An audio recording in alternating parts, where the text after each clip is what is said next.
Marie återvände alltid till havet. Det var där hon fann inspiration. Men kanske framförallt ett tillstånd av absolut frihet.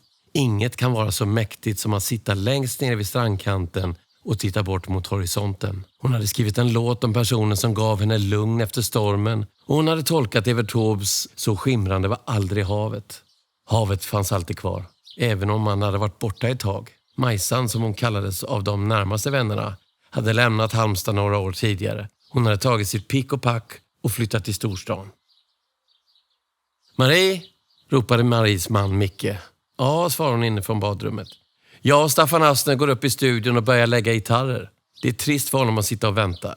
"Gör det, jag kommer strax." Micke och Staffan försvann upp för trappan till Studio Vinden i villan i Djursholm. Micke och Marie höll på med en ny skiva nu när det äntligen var lite paus med Roxette.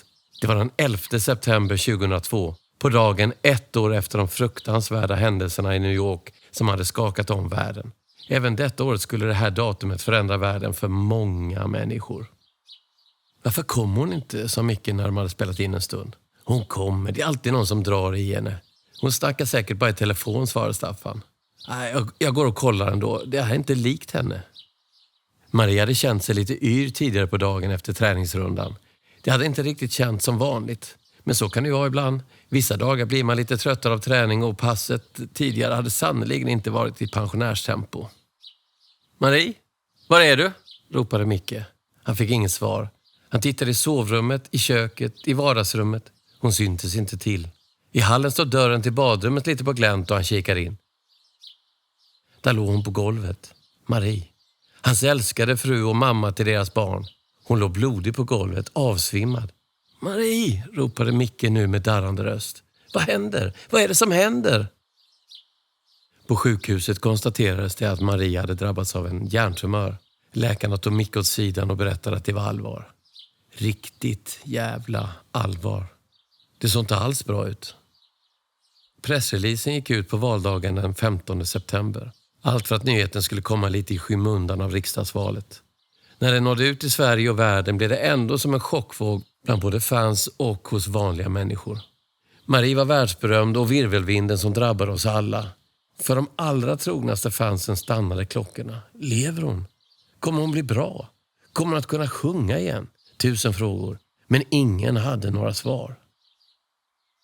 Operationen skedde någon månad senare. Enligt läkarna gick den bra, men man ska ta det försiktigt när något sånt här händer, var rådet. Gör lustfylla saker. Gör saker du mår bra av, sa läkarna. Nej Marie, du ska inte ställa dig på en scen och sjunga. Inte än åtminstone. Läkarna försökte ingjuta hopp i Marie. Utan hopp går det inte, viskade en av dem till Micke när de lämnade sjukhuset den dagen. Marie började rita. Till att börja med mest som terapi för att slippa tänka på sjukdomen. Men allt eftersom blev det lite mer allvar. Hon upptäckte att rita med kol var både dramatiskt och effektfullt. Man kunde smeta ut kolet med fingrarna och skapa skuggor på ett sätt som hon inte varit med om för. När några månader gått hade hon helt plötsligt bokat ett galleri med tillhörande vernissage. De närmaste bjöds in och känslan av att ha lyckats tände något särskilt i henne. En gnista som skulle tas tillvara på i kampen mot kräftan. Dess klor skulle inte få ta henne. Inte utan en rejäl fight. Och ja, hon sålde varenda tavla, såklart. Med tiden kändes det allt bättre. Marie började känna sig starkare. Det blev dags att försöka spela in ett par låtar med Roxette.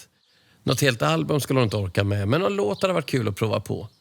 Marie kom till studion där Per, Clarence och Kristoffer väntade. Detta var första gången på flera år som de träffades under sådana här omständigheter. Hon ställde sig framför mikrofonen och hörde musiken i hörlurarna. Hon började sjunga. Hon sjöng i en studio. Det gick inte att komma ihåg texten. Närminnet hade fått sig en rejäl törn. När hon hemma hade sjungit på de gamla låtarna så hade det gått bra. Förvånansvärt bra. Men de texterna satt i benmärgen. Nu skulle det lära sin rader som hon aldrig tidigare sett. Förr hade det inte varit några problem alls, men nu gick det inte. Kristoffer arbetade tålmodigt och metodiskt med henne i studion. En rad i taget, kanske en halv rad. Marie blev förbannad på sig själv. Detta hade alltid varit hennes hemmaplan. Att gå in och sjunga rumpan av både låt och text. Men nu gick det inte. Det var som förgjort. De fick ihop tillräckligt med sång för att få ihop låten med lite pusslande. Men Marie var besviken.